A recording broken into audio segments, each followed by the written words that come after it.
as polymers based on molecular forces. Depending on this, polymers are classified into total 4 types. First one is elastomers.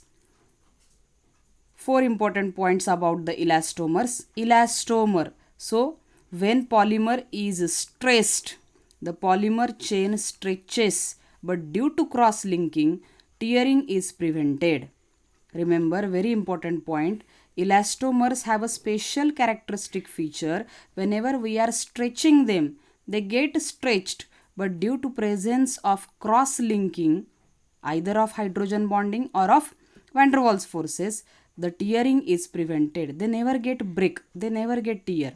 Second property, they show elasticity and hence called elastomers.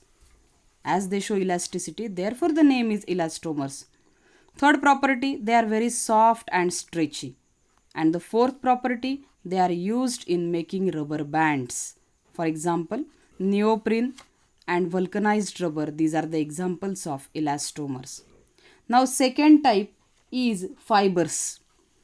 Fibers, first point, strong intermolecular forces due to hydrogen bond. They have high tensile strength, used in textile industries in making strong ropes or tire cords. And very important point about fibers, they contain amide linkages. NH-C double bond O. This linkage is known as amide linkage. For example, nylon and terylene, these are the fibers. Okay. Third one is thermoplastic polymers. Now, thermoplastic polymers, first property, their properties are in between elastomers and fibers. So they are not so stretchy as like elastomers and they are not so rough as like fibers. In between both, their properties are there. That means on heating they become soft and on cooling they become hard. Can be remolded and recycled. Very important property. And they are either linear or branched chain polymers. For example, polythene, polystyrene, PVC, etc. Very important point about PVC. Question may be asked for CET. PVC is used as a synthetic leather. Remember, which polymer is used as a synthetic leather? The answer is polyvinyl chloride. PVC is used as synthetic leather.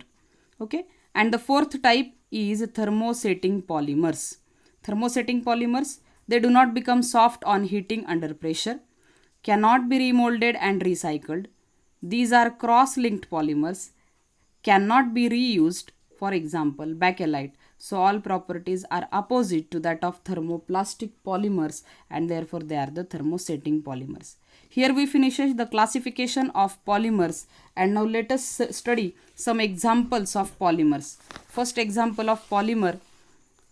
All examples contain a common pattern. Initially, a starting monomer is there which on polymerization gives formation of repeating unit, and that repeating unit whenever repeats n times then it forms a polymer. So let us consider first example, n number of ethene molecules. N number of ethene molecule. Ethene, that is CH2 double bond CH2.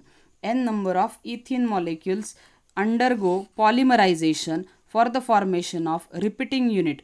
In case of repeating unit, what happens? Whatever double bond present in between two carbon atoms, out of that one double bond opens. One double bond opens and it get shifted. One electron shifted to this side, one electron shifted to this side, and we get formation of repeating unit. Now this repeating unit repeats n time and we get formation of polythene as a polymer. So starting monomer is ethene, polymer is polythene. Okay. Now the second one is vinyl chloride, or you may pronounce as vinyl chloride. Vinyl chloride, n number of CH2 double bond CH, Cl.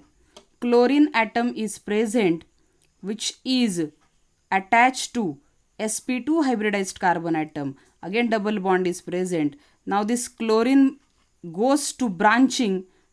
It is not a branching actually. Chlorine we have to show here on the top, and double bond opens. One electron goes to this side, one electron goes to this side and we get formation of a repeating unit like this, CH2 CHCl, which gives formation of polyvinyl chloride as a polymer. Same repeating unit, only difference is that we have to insert a square bracket and we have to write n number of times.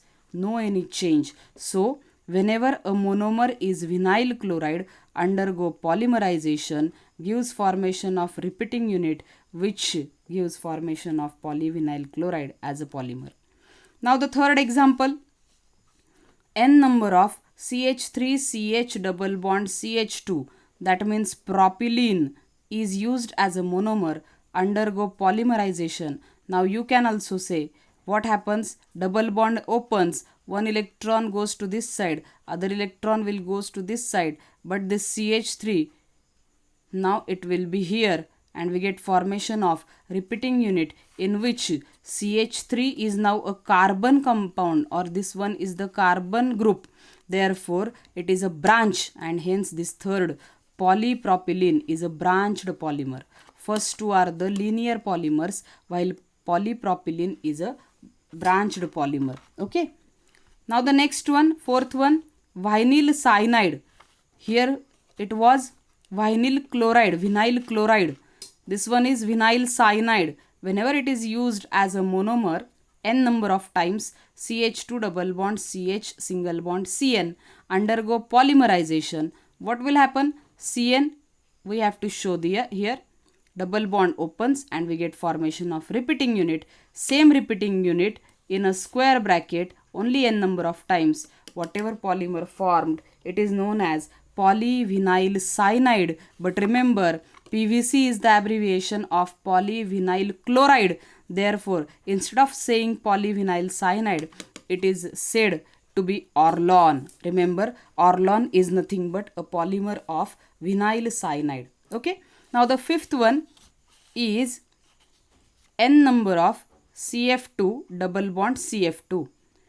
Tetrafluoroethylene, whenever used as monomer, undergo polymerization.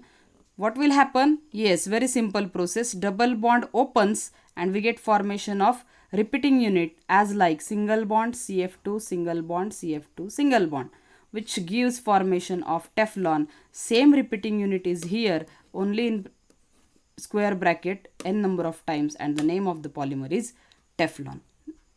Okay, the remaining part will continue in the next